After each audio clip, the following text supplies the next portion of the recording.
시청자 여러분 안녕하십니까? 11월 28일 목요일 KBC 뉴스와이드 시작합니다. 지난해 5월 코로나19 종식이 공식 선언된 이후에도 각종 호흡기 감염병 유행이 끊이지 않고 있습니다. 특히 올해는 백일해, 또 마이코플라즈마 폐렴 등이 거의 연중 확산하고 있고 날씨가 추워지면서 독감과 코로나19 확산도 우려됩니다. 오늘은 각종 호흡기 감염병 유행 상황을 광주보건환경연구원 서정미 감염병 연구부장 그리고 이수야 소아청소년과 전문의와 함께 살펴보겠습니다.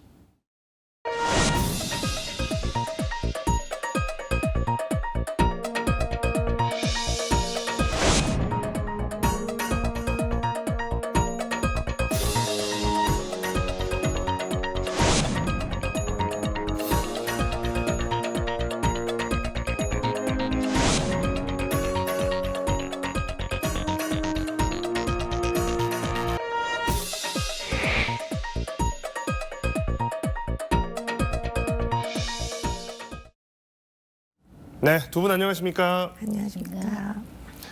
자, 부장님 요즘 언론 보면 정말 다양한 종류의 다양한 이름의 이 감염병들이 계속 나오고 있습니다. 시청자분들도 굉장히 많은 정보들을 접하고 계실 텐데요. 올해 특히 유행하고 있는 이 호흡기 감염병도 어떤 것들이 좀 있는지 먼저 소개를 좀 해주시죠. 일단 코로나19 방역 조치가 해제되고 일상이 회복되면서부터 국내뿐만이 아니라 전 세계적으로 다양한 호흡기 감염증이 유행하고 있습니다. 국내 상황을 보면 대표적으로 독감 같은 경우에 작년 9월에 유행주의보가 발령이 됐었는데 올해 7월까지 이어지는 상황이 벌어졌었고요. 그 외에도 호흡기 세포위반 바이러스에 의한 감염증이나 파라인플루엔자 바이러스에 의한 감염증 그런 것들도 다시 유행 패턴을 보이고 있습니다. 그리고 국내 첫 사망 환자가 발생한 백일해나 마이코플라즈마 폐렴도 유아기나 소아청소년을 중심으로 크게 유행하고 있는 것으로 나타나고 있습니다. 네. 자, 보통 이 호흡기 질병이라고 하는 것이 냉방이나 난방 이제 이렇게 시스템을 해놓고 밀폐된 환경에 있을 때 확산이 잘 된다 이제 이렇게 알려져 있는데요. 냉난방이 많은 시기에 비례해서 환자가 급증하는 양상도 보인다고 합니다. 말씀하신 백일해나 마이코플라즈마 폐렴도 지금 그런 상황인지 좀 궁금합니다. 네. 백일해와 마이코플라즈마 모두 환자의 기침이나 콧물과 같은 호흡기 비말에 의해서 직간접적으로 전파가 되는 거기 때문에 실제로 어린이집이나 유치원, 학교 같은 집단시설이나 또 같이 거주하는 가족들 사이에서도 감염이 이루어지고 있는 상황입니다. 더욱이 냉난방이 필요한 시기에는 밀폐된 실내에서 활동을 하기 때문에 상호 간의 접촉에 의한 감염의 기회가 그만큼 많아진다고 볼 수 있습니다. 네, 이제 추운 겨울이어서 집이든 회사든 학교든 유치원이든 이제 문을 참 꽁꽁 닫아놓고 이제 생활을 하게 될 텐데 감염에 대한 걱정이 더 커질 수밖에 없는 상황인 것 같습니다. 원장님께서 이제 병원에서 직접 환자들을 대하시니까요. 네. 진료를 직접 하시다 보니까 아무래도 체감하시는 정도가 좀 차이가 많이 날 것 같습니다. 실제로 병원에서 느끼시는 상황, 지금 현재 상황 어느 정도 수준인가요? 작년에부터는 코로나 바이러스 이후에 호흡기 바이러스들이 급증했던 추세에 있었고요. 이제 올해 초부터 시작해서 세균성 질환들도 많이 유행을 시작하고 있습니다. 특히 대표적인 백일해라든지 마이코플라즈마 폐렴이라든지 또한 한동안 주춤했던 성홍열들도 다시 유행을 하고 있는데요. 한때 주춤했다가 다시 날씨가 추워지면서 다른 호흡기 바이러스인 RSV라든지 아데노바이러스 등과 함께 다시 점차 증가하고 있는 추세고요. 거기다 독감 A형 H1N1 타입의 독감도 다시 시작을 하고 있기 때문에 실제로 체감을 많이 하고 있습니다. 방금 이제 원장님 짚어주셨지만 날씨가 이제 추워지면서 RSV라든가 아데노라든가 이제 이런 것들도 결국 이제 기후하고도 좀 상관이 있는 상태이고 이제 겨울이 진행되면 진행될수록 이 좀 확산에 대한 우려는 더 커질 수밖에 없는 상황입니다. 부장님, 이 코로나 팬데믹 이후에 위생 관리 같은 것들은 좀 우리 사회가 좀 전반적으로 확실히 좀 이전과는 좀 달라진 것 같습니다. 위생 관리도 굉장히 철저하게 하게 되고 특히 이제 아이들 같은 경우에는 가정에서나 또 교육기관에서나 이렇게 그 위생관념에 대한 교육들도 굉장히 좀 철저해진 것들을 좀 변화라고 할 수 있을 텐데 그럼에도 불구하고 이제 호흡기 감염병이 좀 계속되는 것, 이전과 다른 양상으로 좀 확대되는 듯하다라고 하면 어떤 이유들을 들 수 있을까요? 저희가 생각하기에는 코로나 팬데믹 이후에 개인 위생에 대한 관념은 확실히 많이 높아진 건 사실인데요. 말씀드렸듯이 방역 조치가 해제되고 개인 일상이 회복되다 보니까 대민 활동도 재개되고 해외여행도 아주 활발하게 이루어지고 있다 보니까 감염병 병원체에 노출될 기회가 그만큼 많아지고 있습니다. 그리고 반면에 팬데믹 기간 동안에는 코로나를 제외하고는 나머지 호흡기 감염병들이 거의 발생을 하지 않았었기 때문에 이에 대한 면역이 형성되지 않은 상태라고 저희는 보고 있습니다. 원장님 보시기에는 지금 좀 어떤 것들이 좀 큰 원인이 되고 있다라고 생각이 좀 되시나요? 지금 이제 나머지 원인에 대해서는 선생님께서 말씀 잘 해주셨고요. 가장 두 가지 원인을 저는 뽑고 싶습니다. 거리두기나 외출이 자제되면서 그 당시에 사실 의료기관 방문도 많이 안 하셨거든요. 그래서 필수 접종 대상자인 영유아 어린아이들도 지금 보면 저희가 접종이 안 된 아이들이 실제로 많습니다. 그것도 원인 중에 하나가 있고 또 가장 중요한 거는 면역 형성 주기라는 게 있습니다. 우리가 우산 효과를 들 수 있는데요. 비가 억수로 쏟아졌을 때 10명이 걸어갔을 때 8명이 우산을 쓰면 나머지 2명이 비를 안 맞을 수도 있습니다. 그런데 그중에 10명 중에 4명만 우산을 쓰면 6명만 비를 맞는 게 아니라 나머지 4명 중에 한두 명도 비를 맞게 되는 거죠. 집단 면역이라는 게 형성이 돼줘야 되는데 코로나 때 그 이후로 겪어야 될 질환들을 겪지 않으면서 자연 면역이 형성이 잘 되지 않았었거든요. 그 이후에 대한 전체적인 면역 저하가 큰 원인이 되었다고 볼 수 있습니다.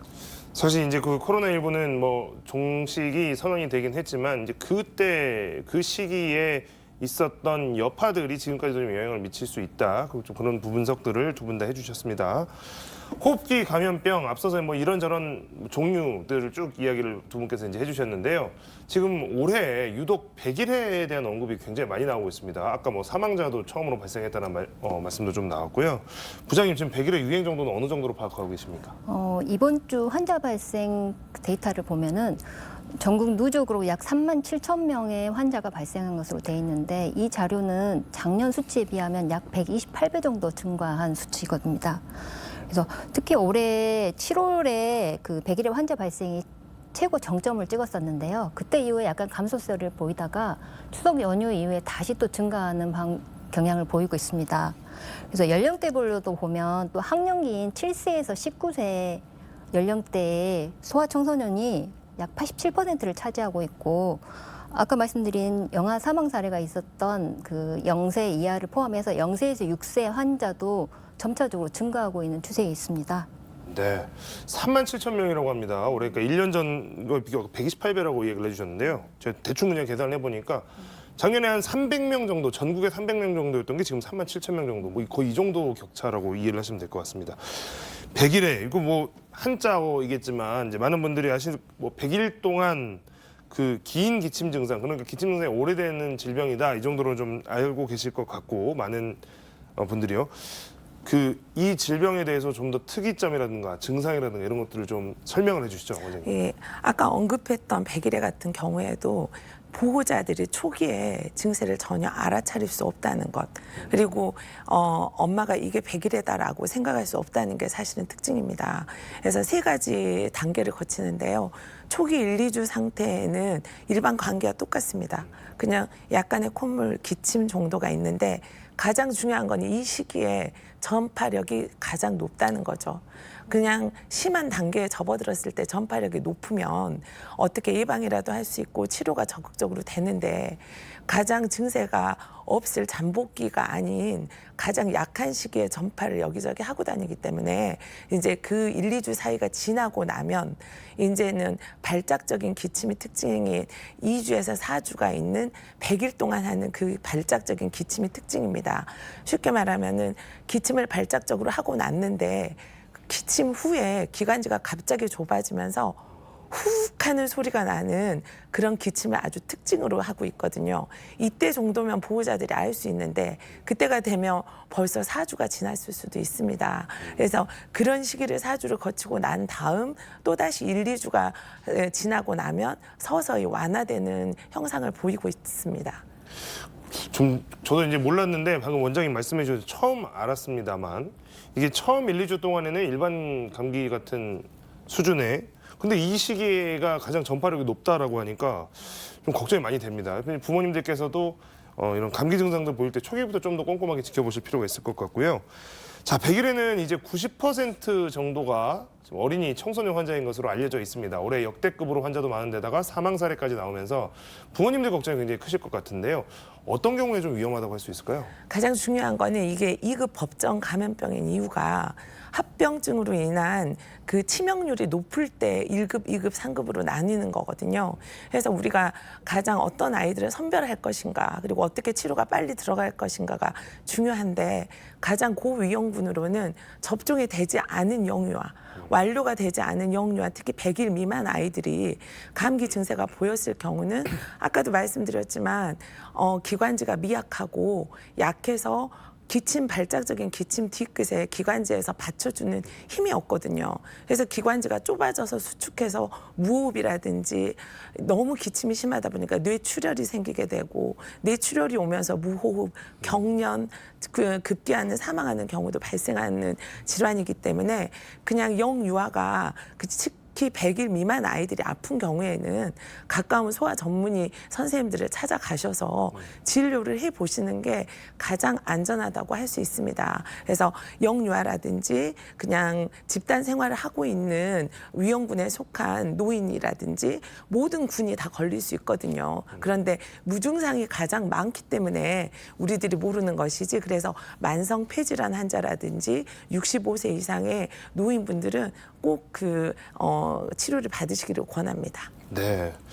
자, 100일에 지금 이제 설명을 들으니 또 이렇게 많이 급증했다고 하고 또 사망까지 나왔다고 해서 걱정이 클 수밖에 없는 상황에서 100일에도 지금 예방접종의 개념이 좀 있는 것으로 알고 있습니다. 그거 좀 설명을 해주시겠습니까? 100일에는 백신이 있는데요. 국가 표준 예방 접종 방식에 따르면 생후 2개월, 4개월, 6개월에 기본적으로 기초 접종을 받게 되고 생후 15개월에서 18개월과 또 만 4세에서 6세에서 추가적으로 한 번씩 더 추가 접종을 받게 됩니다. 그리고 10일에서 12세가 되면 예방접종을 또 한 번 더 공고를 해주게 되는데요. 이런 6차례의 예방접종은 국가에서 접종 비용을 제공하고 있습니다. 네. 자, 백신은 생후 2개월부터 지금 맞을 수 있다라고 설명을 해주셨고요. 2개월, 4개월, 6개월 그리고 이제 이후에는 이제 시간이 더 지나서 이제 뭐 생후 15개월부터 18개월 사위 이제 이렇게 진행이 됩니다. 근데 이번에 사망 사례도 보니까 이 2개월이 안 된 예. 신생아. 그러면 2개월이 되지 않은 신생아는 위험에 그냥 100% 그러니까 위험에 그냥 예방 접종이나 이런 혜택을 받지 못하고 그냥 노출이 된다 이렇게 볼 수 있을까요? 사실은 그쵸. 위험에 노출될 수 있기 때문에 100일에 같은 경우에는 예방 접종으로 예방이 되는 거의 90%의 예방 효과가 있는 대표적인 질환입니다. 마이코플라즈마라든지 다른 질환은 예방 접종이 없거든요. 근데 사실 100일에로 인해서 정말 그 가족에게는 안타깝지만 사망까지 이르게 됐다는 거는 너무 안타까운 일이거든요. 영유아가 그 아까도 말했지만 100일 미만 특히 2개월부터 접종이 시작하는데 기초 접종이라고 해서 2개월, 4개월, 6개월 접종이 완료되지 않은 아이들은 다 고위험군에 해당합니다. 그래서 가장 중요한 거는 임산부일 때 출산 전에 엄마가 접종을 하면 엄마뿐만 아니라 태아에게도 후천 면역이 선천 면역부터 생기는 거거든요. 그래서 그 가장 중요한 거는 임산부 접종이 가장 중요하고요. 또한 임산부가 100일에가 걸렸을 때도 마찬가지입니다. 태아 사망률이 현저히 증가됩니다. 그리고 또 하나는 요새는 엄마 아빠들이 다 바쁘시잖아요. 그래서 주변에 돌보미 분들이 또 중요합니다. 그래서 인식이 있는 분들은 지금도 할머니, 할아버지, 장모, 장인분들까지 모시고 오셔가지고 우리 아이를 보호하기 위해서 100일의 예방접종을 사실 출산 전에 하시는 분들이 많고 있고 또한 소아 전문의로서 꼭 추천하는 바입니다. 100일에 90% 이상 예방됩니다. 네. 네. 100일에 예방이 된다라고 하니까 가족분들 아이 키우시는 가족분들 꼭 말씀 명심하시면 좋을 것 같고 특히 또 임산부분들은 접종을 했을 경우에도 효과가 있다고 하니까 이 부분도 꼭 기억해 두셨으면 좋겠습니다. 마이코플라즈마 폐렴 이야기를 좀 해보겠습니다. 저희가 뭐 예전에는 그냥 폐렴 이렇게 이야기했는데 이게 최근 이제 몇 년 전부터는 일반인 분들도 의료인이나 전문적인 지식을 갖고 있는 분들이 아니어도 이 마이코플라즈마 폐렴이라고 하는 이 명칭에 대해서 이제 많이 보편화가 된 것 같습니다. 올해 굉장히 유행하고 있는 것 100일에와 마찬가지로 이 마이코플라즈마 폐렴입니다. 일반 폐렴과 좀 어떤 차이가 있는지도 좀 궁금한데 폐렴이라고 이제 우리가 하지만 뭐 마이코플라즈마 폐렴이라고 하면 좀 도드라지는 특징 같은 게 있을까요, 원장님? 마이코플라즈마 폐렴은 세균성 폐렴 일종이고요. 원인균은 마이코플라즈마 폐렴균입니다. 가장 특징적인 거는 증세가 초기에 일반 폐렴은 폐 증세가 강합니다. 즉 폐 증세라면은 기침, 가래가 특징적인데 마이코플라즈마는 폐외 증세로 시작하는 경우도 많습니다. 그러니까 그냥 인후통, 머리 아픔, 그다음 장염 증세가 초기 증세가 되는 아이들도 많고요. 그리고 또 하나는 마이코플라즈마는 일반 세균하고 다릅니다. 그래서 세균도 아닌 것이 바이러스도 아닌 것이 저희는 그렇게 표현을 하는데요. 그래서 세포 벽이 없다는 특징이 있어서 일반 항생제에 잘 듣지를 않습니다. 내성균이 많아서라기보다는 사실은 일반 항생제에 잘 듣지 않기 때문에 무분별한 항생제 사용도 사실은 자제를 해야 되고요. 그래서 그러한 특징이 있지만 가장 대부분의 증세는 무증상입니다. 그래서 극히 일부 아이들에게서 폐렴이 증세가 진행을 하고 또한 합병증이 증가하기 때문에 아주 두렵게만 생각하셨지는 않았으면 좋겠습니다. 네. 자, 마이코플라즈마 폐렴 보니까 통계를 보니까 지금 12세, 12살 이하 어린이 환자가 70%에 달하는 걸로 지금 분석이 되고 있습니다. 올해 유행 상황 어떻게 지금 분석을 하고 계십니까? 마이코플라즈마 폐렴 같은 경우는 올해 5월 이후에 지속적인 유행세를 보이고 있는데요. 입원 환자 기준으로 전년 대비 약 9배 정도의 환자 수가 증가했습니다. 그래서 특히 올해 8월부터 9월에 정점을 찍어서 환자 수로는 정점을 찍은 이후에 최근까지도 완만한 감소세를 보이고 있는 상황입니다. 완만한 감소세라고 말씀을 해주셨지만 이것도 뭐 전년 대비 9배나 증가했다고 하니까요. 지금 확실히 좀 감염병 유행하는 상황이 심각하다라고 하는 것을 다시 한번 좀 확인할 수 있을 것 같습니다. 자, 마이코플라즈마 폐렴도 백일이나 독감처럼 백신이 있는지 또 예방은 어떻게 해야 되는지 권고를 어떻게 하고 계십니까? 마이코플라즈마 폐렴은 백신이 없습니다. 그렇기 때문에 다른 호흡기 감염증과 마찬가지로 개인 위생을 철저히 지키고 또 다양한 일반적인 예방 수칙을 잘 지키는 것만이 최우선적인 감염을 예방하는 방법입니다. 네, 일단 이건 백신이 없다라고 하니까 뭐 우리가 알고 있는 위생이라든가 아니면 위생 수칙이라든가 이런 거 좀 생활 속에서 걸리지 않도록 미리 예방하는 것들을 좀 신경을 써야 될 것 같고요. 원장님, 이게 아까 뭐 학령기 아동 중심으로 네. 이게 퍼지고 있는데 이게 지금 어른들은 잘 안 걸리나요? 좀 궁금하네요. 아니요. 모든 연령층에 동일한 비율과 동일한 발병률이 있습니다. 그래서 근데 학령 그 아이들 특히 아이들이 더 두드러지게 보이는 이유는 그 아이들을 우리가 워킹 뉴모니아라 그래서 걸어 다니는 폐렴이라고 합니다. 아까도 말씀드렸지만 무증상군이 가장 많기 때문에 이 아이들이나 성인들이 걸어 다니면서 그냥 옮기는 거죠. 근데 이게 건강한 아이들이나 정상적인 아이들은 상관이 없는데 아까 백일에 마찬가지로 면역 저하라든지 아주 몸무게라든지 여러 가지 이유 때문에 면역이 저하된 아이들에게는 갈 수 있는 합병증을 다 가고 있습니다. 실제로 줄어들고 있었었는데 다시 증가되는 추세에 있다고 조심스럽게 말씀드립니다. 네, 네. 자, 다음으로 또 요즘 이야기가 나오고 있는 심심치 않게 나오고 있는 게 바로 성홍열입니다. 성홍열이 뭐 감기랑 비슷하다 이렇게 좀 알려져 있는데 이것도 지금 2급 법정 감염병으로 지정이 돼 있습니다. 어린이 호흡기 감염병 중에서 생소하긴 하지만 그래도 굉장히 위험한 질병 중에 하나라고 볼 수 있겠는데요. 부장님, 이거는 지금 성홍열도 유행 현황 좀 어느 정도 상황인가요? 일단 말씀하신 것처럼 백일이와 마찬가지로 성홍열도 2급 법정 감염병입니다. 그래서 현재 그 9세 이하의 어린이가 91%를 차지하는 정도로 대유행을 하고 있는데요. 환자 발생 수로는 작년 수치 약 5,500건 정도에 비하면 약 6.7배 정도 증가한 수치를 보이고 있고 하지만 이런 결과들은 저희가 약간 유사한 다른 감염병에서도 유사한 수치를 보이는 게 코로나 팬데믹 이전으로 다시 돌아가는 그런 수치를 보이는 감염병 중에 하나가 지금 성홍열인 것 같습니다. 원장님, 성홍열 환자도 많나요? 요즘? 여름 이후로 많아지고 있어요. 원칙은 늦가을부터 초봄에 유행한다가 일반적인데 실제로 계속 보고 왔습니다. 오늘도. 그래서 좀 우려되고 있습니다. 성홍열이 지금 이게 좀 유행하는 이유는 뭘로 봐야 될까요? 성홍열도 아까 질환과 똑같다고 생각합니다. 한동안 없어졌다고 생각할 정도로 많이 주춤했었는데 다시 이제 성홍열에 대한 인식도 느슨해졌고요. 또 가장 강조드리고 싶은 것은 의사가 항생제를 처방했을 때 이유가 있습니다. 어느 항생제가 하루 이틀 먹고 끊을 수 있는 항생제는 없거든요. 세균성 질환의 특징은 약이 있다는 건데 아직까지 성홍열은 약에 잘 듣습니다. 더 중요하고 재발하고 세 번째 재발해서 온 아이가 있었어요. 증세가 너무 빨리 좋아졌거든요. 엄마가 약을 끊으셨습니다. 성홍열은 법적 기준이 있어요. 근데 그 약에 내성이 생기게 되면 아까처럼 백일에나 다른 질환처럼 걷잡을 수 없게 됩니다. 꼭 항생제 끝까지 먹여주시기를 권합니다. 우리 원장님 이거 지금 제가 아까도 잠깐 말씀드렸습니다만 네. 이게 성홍열이 감기랑 비슷한 걸로 이제 알려져 있는데 좀 성홍열의 특징이나 증상이라고 하면 좀 어떤 점들을 좀 눈여겨봐야 될까요? 성홍열 같은 경우에는 감기와 다르게 2급 법정 전염병입니다.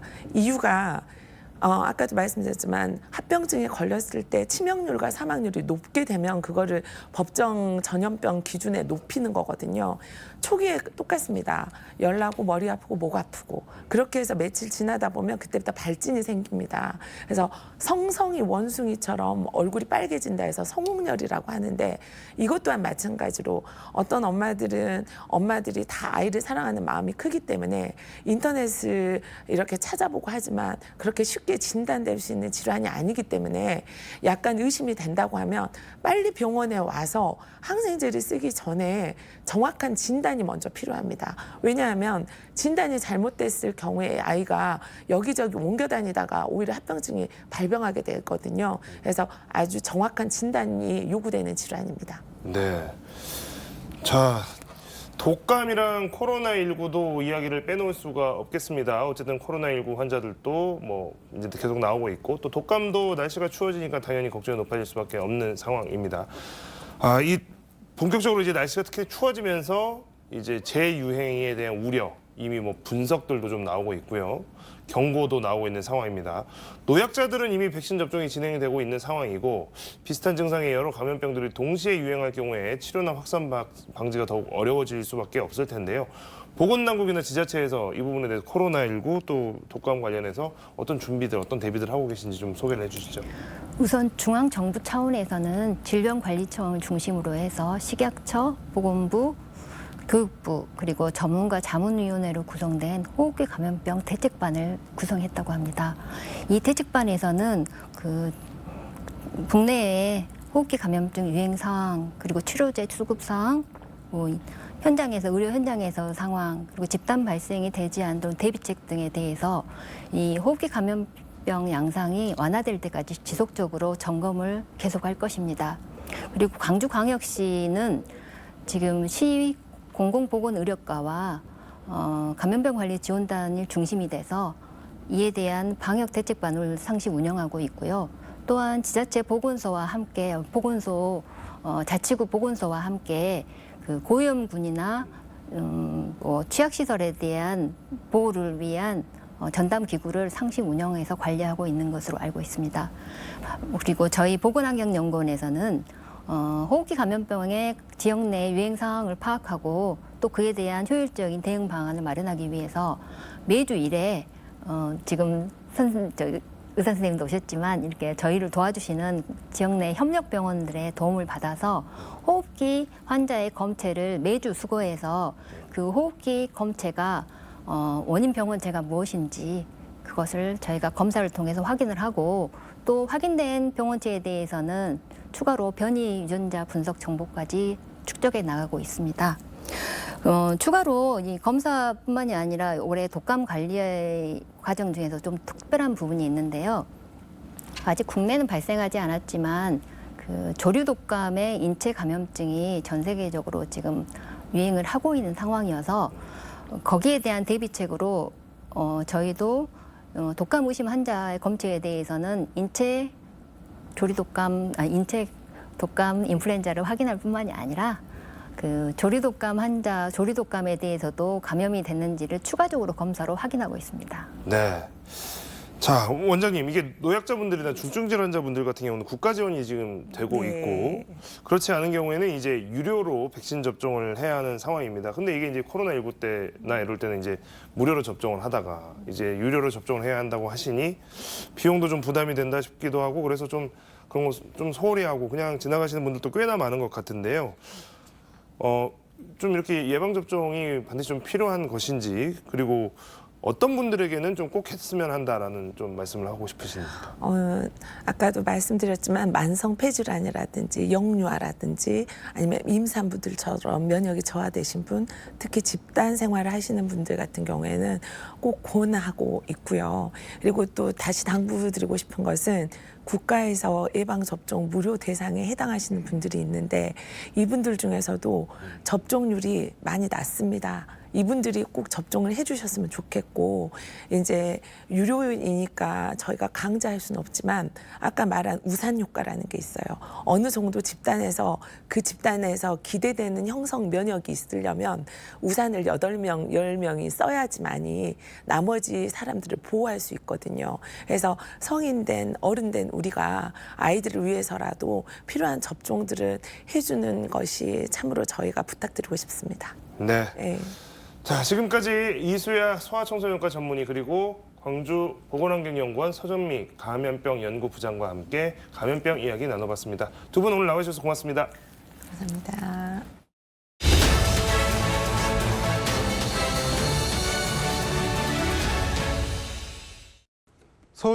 서울광역방송센터입니다. 국민의힘 당원 게시판 논란, 이른바 당계 사건이 점입가경으로 가고 있습니다. 윤석열 대통령과 김건희 여사에 대한 개목줄, 폐륜 막말 논란에 이어 이번엔 김건희 여사 고모가 한동훈 국민의힘 대표에 대해 벼락 맞아 돼질 집안이라는 극언을 SNS에 적었다는 말까지 나왔습니다. 여기도 초대석 박지원 더불어민주당 의원과 정치권 이슈 얘기해 보겠습니다. 의원님 어서 오십시오. 네, 안녕하세요. 제가 근데 갑자기 그런 생각이 들었는데 박지원, 이게 옛날 이름치고는 상당히 뭐랄까 요즘 사람 이름 같은데 부모님이 지어주실 건가요? 아니면은 그렇습니다. 부모님이 지어주셨는데 네. 김대중 대통령께서 네. 저를 음. 문화관광체육부 장관 시키면서 네.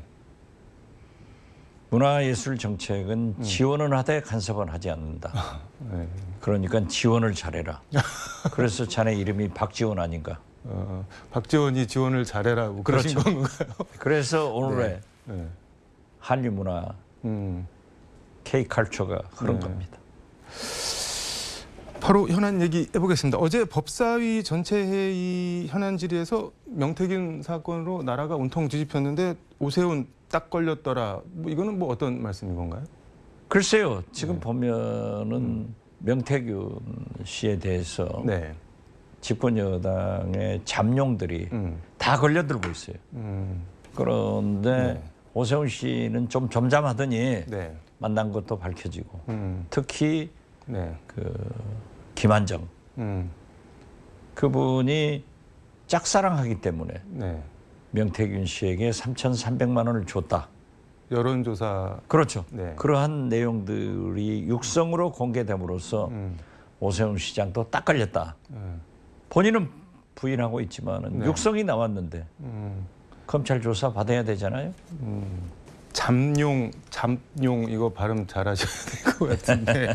근데 지금 오세훈 시장은 뭐 전혀 몰랐다 부인하고 홍준표 뭐 대구시장도 사기꾼 만났다고 부정선거로 오도하는 거 유감이다. 그러니까 일각의 민주당 쪽에서는 이 명태균 사건 본류는 윤석열 대통령 김건희 여사다. 뭐 김종인 위원장이나 이준석 전 대표, 오세훈 뭐 이쪽으로 넘어가는 거는 일종의 눈 가림이다. 뭐 그렇게 보고 있는데 맞나요? 그렇게 봐야 되는 게? 그렇게 보는 견해도 있어요. 네. 그렇지만은 어제 네.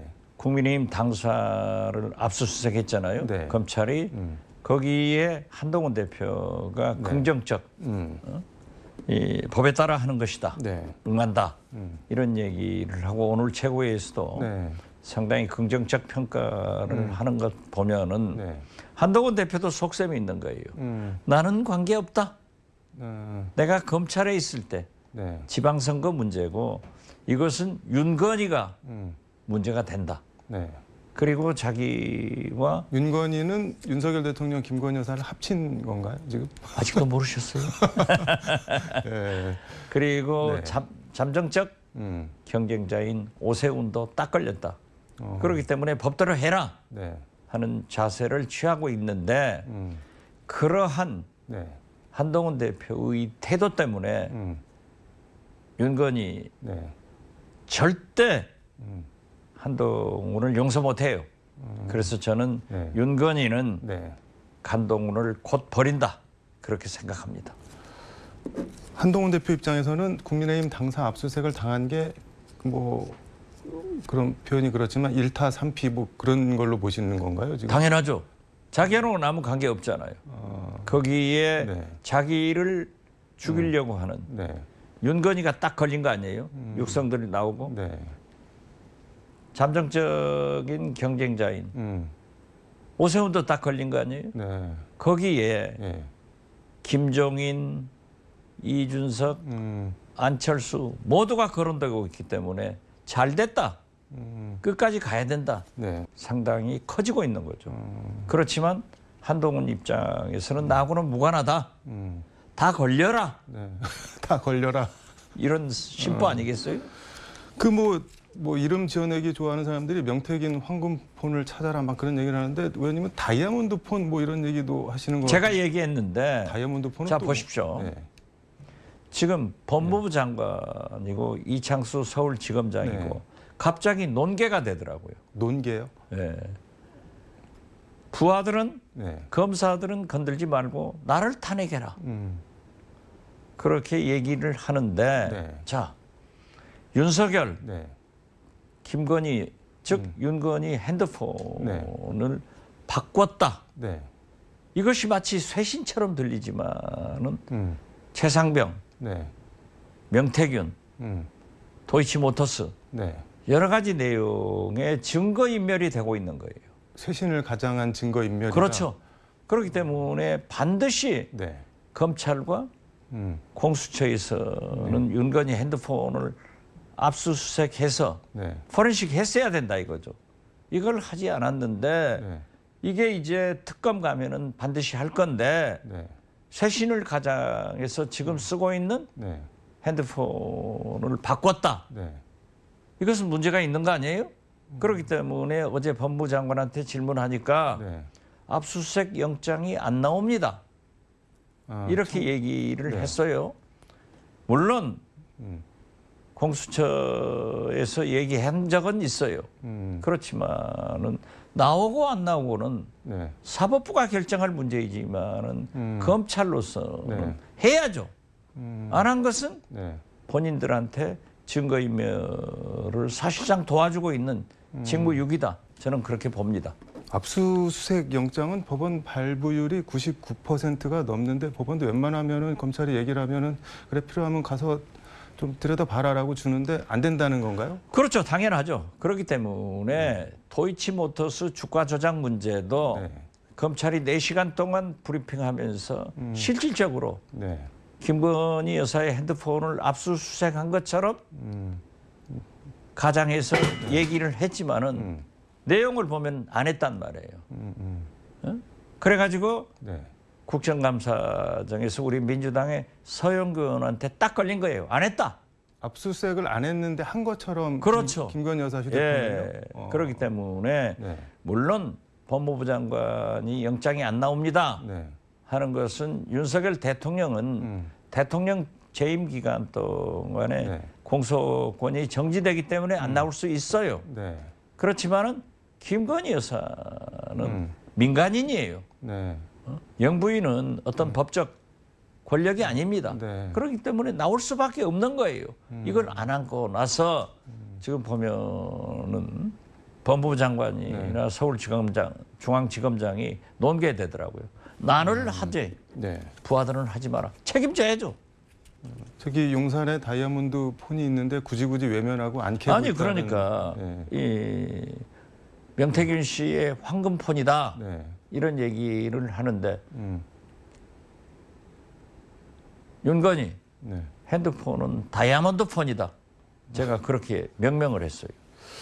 김건희 특검법 말씀해 주셨는데 대통령이 세 번째 거부권을 행사했는데 이건 뭐 국민 이기는 정치인 없다고 그러는데 계속 윤석열 대통령이 이기고 있는 거 아닌가요?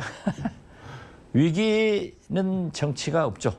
민심을 이기는 정치는 없어요. 네. 그렇기 때문에 김대중 대통령도 정치인은 네. 내 생각이 중요한 게 아니라 국민의 생각이 중요하다.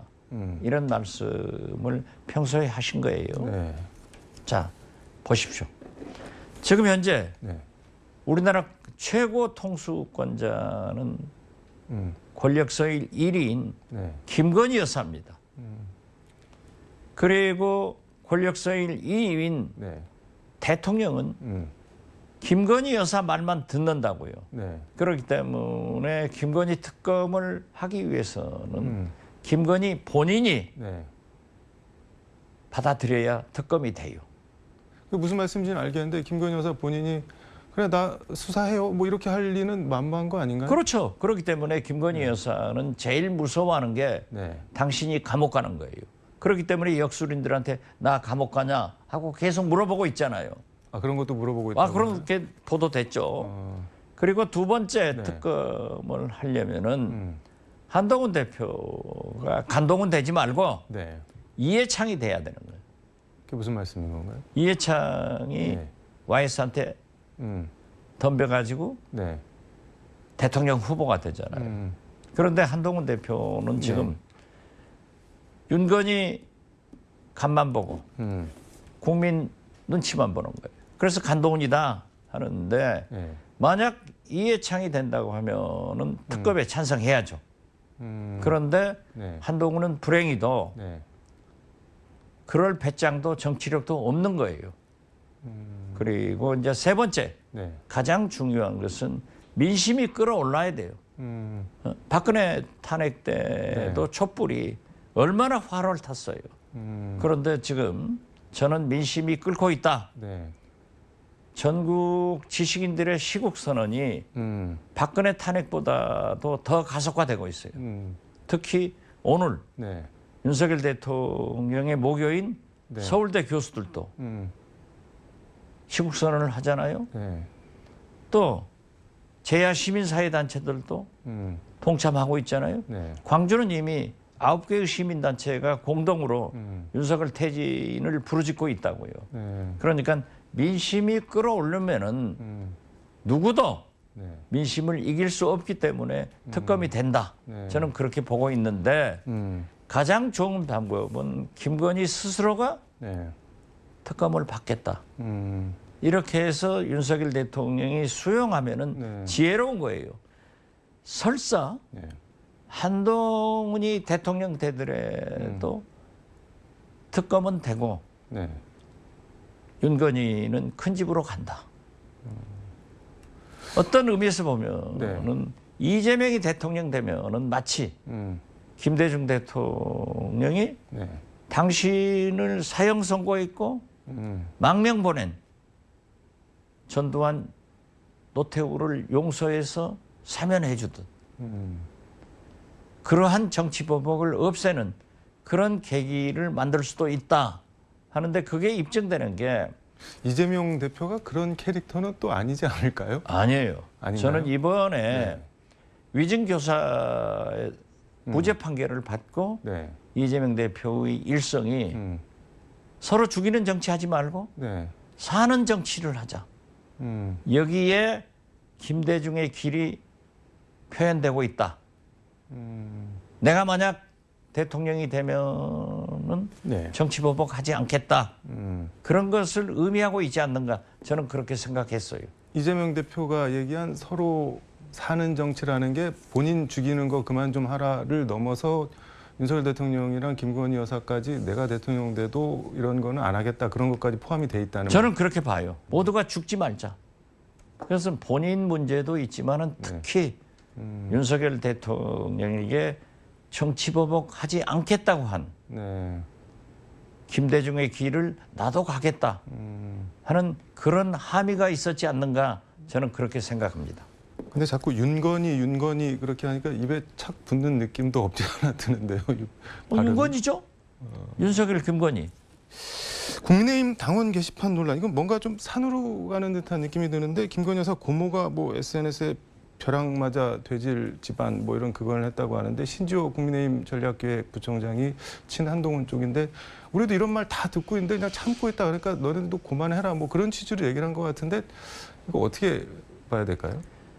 이 윤석열 대통령하고 한동훈 대표는 검사예요. 네.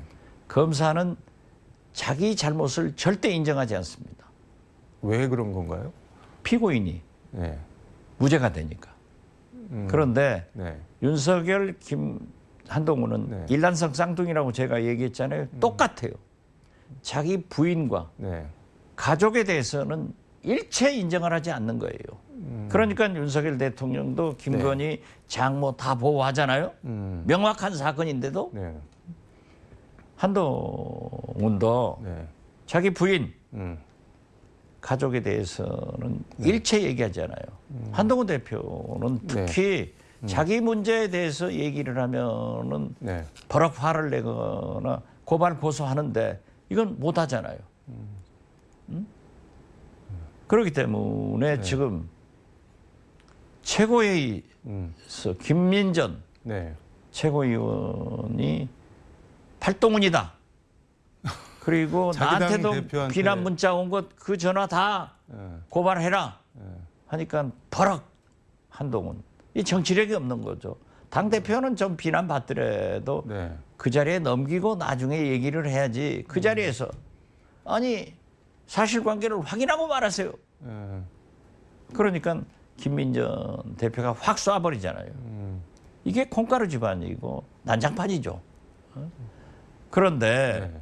지금 보시면은 나중에 나오잖아요. 방금 말씀하신 네. 친한계 의원들이 친한계들이 김건희 고모가 네. 벼락 맞아서 돼질 집안이다. 이렇게 얘기를 했다. 네. 그러니까 또 한동훈 측에서는 잔민전이다. 김민전이 최고위원이 본회의 때 잤잖아요. 아, 잔민전. 잔민전이다. 이렇게 얘기를 하는가 하면은 네. 또 네. 친윤계 의원들은 팔동훈이다. 이게 점입 가경인 거예요. 그래서 저는 이러한 것을 보더라도 윤건희는 네. 한동훈을 버린다. 즉 일부에서 얘기하는 네. 김옥균 작전은 성공한다. 이렇게 보고 있습니다.